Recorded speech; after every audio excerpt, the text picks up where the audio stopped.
નમસ્કાર મિત્રો, નજર હળવદની ફેસબુક પેજ પર આપનું સ્વાગત છે અને હું છું જગદીશ. હળવદ શહેરમાં અત્યારે ધીમી ધારે વરસાદ શરૂ થયો છે. આમ તો અસહ્ય ઉકળાટ જોવા મળી રહ્યો હતો અને ત્યારબાદ વાતાવરણમાં પલટો આવ્યો છે અને પલટો આવતાની સાથે જ હાલમાં હળવદમાં સારો એવો વરસાદ વરસી રહ્યો છે.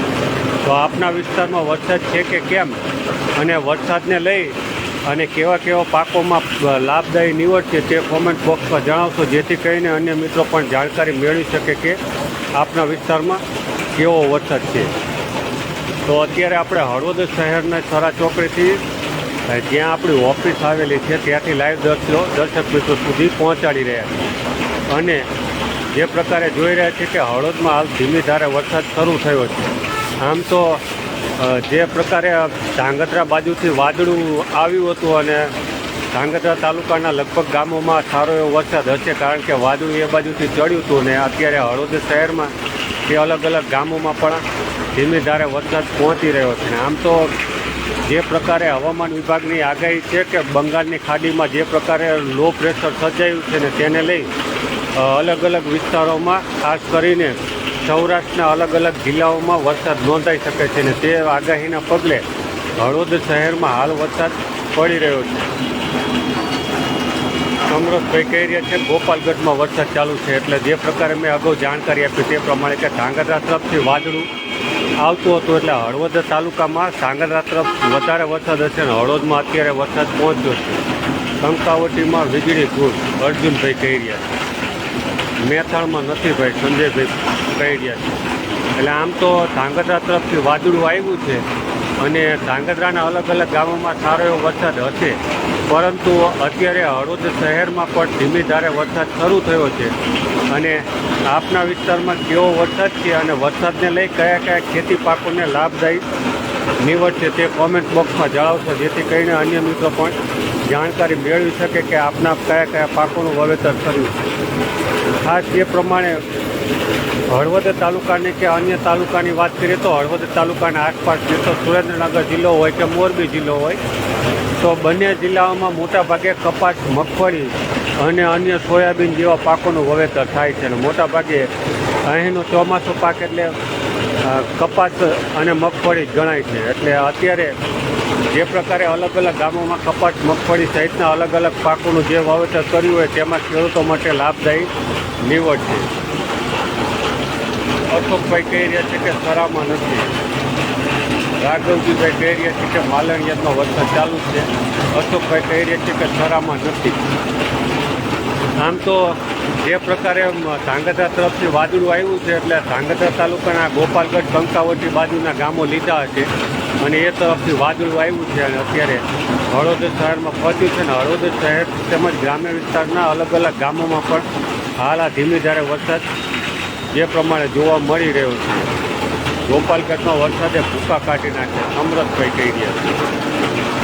એટલે એ જ કહું છું કે ગોપાલગઢ, કંકાવટી બાજુથી વાદળું દેખાઈ રહ્યું હતું અને એ બાજુથી જ વરસાદ આવશે તેવું લાગતું હતું. અને જે પ્રકારે હાલ હળવદ શહેરમાં ધીમી ધારે વરસાદ પડી રહ્યો છે. સાથે દર્શક મિત્રોને જાણકારી આપીએ તો આપના વિસ્તારમાં વરસાદને લઈ કોઈપણ જગ્યાએ વીજળી પડી, વૃક્ષ ધરાશયી થવું, મકાનમાં નુકસાન થયું, મકાનમાં પાણી ભરાઈ જવા, વોકડા ઉપરથી પાણી પસાર થવું અથવા ખેતરોમાં પાણી ભરાઈ જાય તો આપણા મોબાઈલ આડો રાખીને 10-10 સેકન્ડના 2 થી 3 વિડીયો ગામના નામ સાથે મોકલવા, જેથી કરીને આપણો અવાજ એટલે કે આપને કોઈપણ પ્રકારની નુકસાની થઈ હોય, કોઈપણ પ્રકારની સહાય મળવાપાત્ર થતી હોય તો રાજ્ય સરકાર દ્વારા આપને સહાય મળે.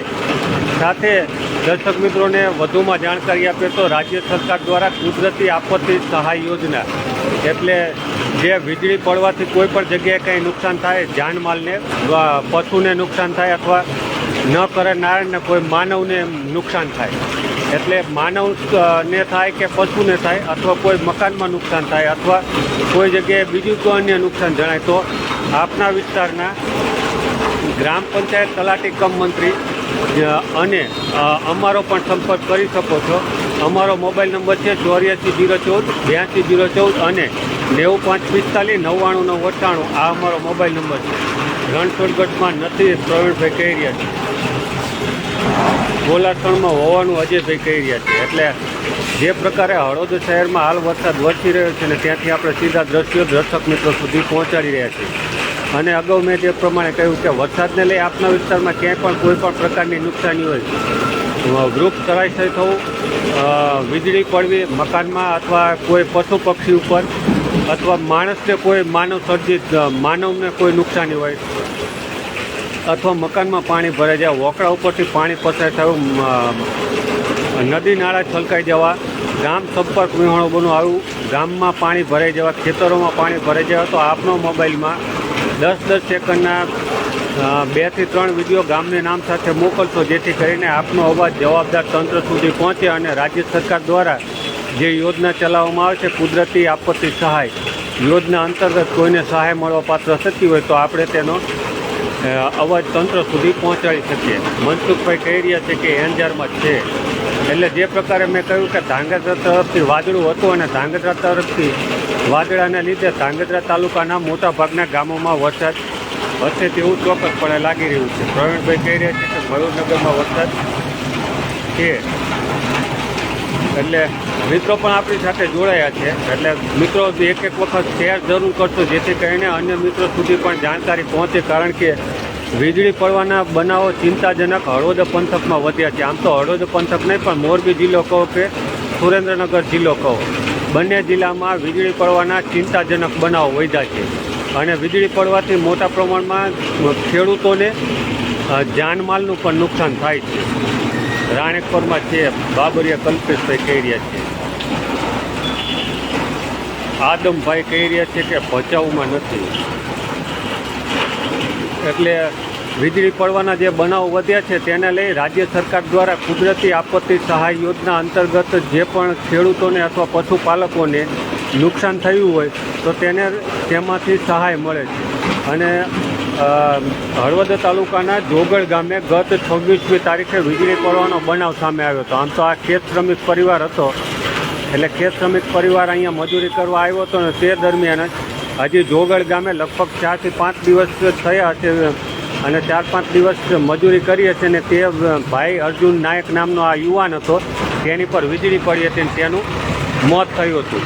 અને આ મોત થતાં તેની પાસે બેંક એકાઉન્ટ પણ નહોતું, સાથે જરૂરી દસ્તાવેજો પણ નહોતા, પરંતુ વડોદરા વહીવટીતંત્ર અને અહીંનું મોરબી જિલ્લાનું વહીવટીતંત્ર દ્વારા એક ઉમદા કામગીરી કરી અને આ ભાઈને માતાને 4 લાખ રૂપિયાનો, એટલે કે જે અર્જુનભાઈ નાયક જે જોગળ ગામે મોત થયું હતું વીજળી પડવાથી, તેના પરિવારને 4 લાખ રૂપિયાની સહાય અર્પણ કરવામાં આવી હતી અને ઓનલાઈન ટ્રાન્સફર કરવામાં આવી હતી. એટલે વહીવટીતંત્ર દ્વારા ખૂબ ઉમદા કામગીરી કરી અને લોકો સુધી આ યોજનાનો લાભ પહોંચાડી રહ્યા છે. આમ તો લાભ ન કહેવાય, પરંતુ જે પ્રકારે કોઈને જાનમાલનું નુકસાન થયું હોય તો તેને આવું વળતર રૂપે ચૂકવવામાં આવે છે.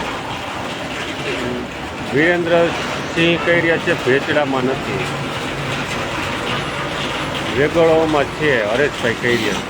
એટલે જે પ્રકારે હળવદ શહેર તેમજ ગ્રામ્ય પંથકમાં અલગ અલગ વિસ્તારોમાં વરસાદ હાલમાં નોંધાઈ રહ્યો છે અને સાથે જ ખેતરડી અને સમલી ગામે વીજળી પડવાના બનાવ સામે આવ્યા હતા. 2 ગામે પશુઓના મોત હતા. એટલે આ પણ પશુપાલન કરતા જે વ્યક્તિઓ છે, એટલે પશુપાલક અને ખેડૂત બંનેને રાજ્ય સરકારની કુદરતી આપત્તિ સહાય યોજના છે તેમાંથી સહાય મળી હતી. એટલે આપના વિસ્તારમાં ક્યાંય પણ વીજળી પડવાનો બનાવ સામે આવે અને કોઈ પણ જાતનું નુકસાન થાય તો આપના ગ્રામ પંચાયત તલાટી કમ મંત્રી, આપના ગ્રામ પંચાયતના સરપંચ સાથે જ અમારો પણ સંપર્ક કરી શકો છો. અને સાથે જ આપના ધ્યાનમાં ક્યાંય વીજળી પડવાથી કે અન્ય પાણી ભરાઈ જવાથી કોઈ નુકસાન જણાય તો પણ અમારો મોબાઈલ નંબર છે 84 014 82 014 અને 95 45 99 98. આ બંને મોબાઈલ પર 10-10 સેકન્ડના 2 થી 3 વિડીયો ગામના નામ સાથે મોકલો, જેથી કરીને આપનો અવાજ જવાબદાર તંત્ર સુધી પહોંચે અને રાજ્ય સરકાર દ્વારા કોઈ સહાય મળવાપાત્ર થતી હોય તો આપને મળે. અને હાલમાં હળવદ પંથકમાં વરસાદે થોડોક વિરામ લીધો છે, એટલે આપણે પણ વિરામ લઈએ સાથે વરસાદની અપડેટ સાથે ફરી મળીશું. મને આપશો રજા. નમસ્કાર.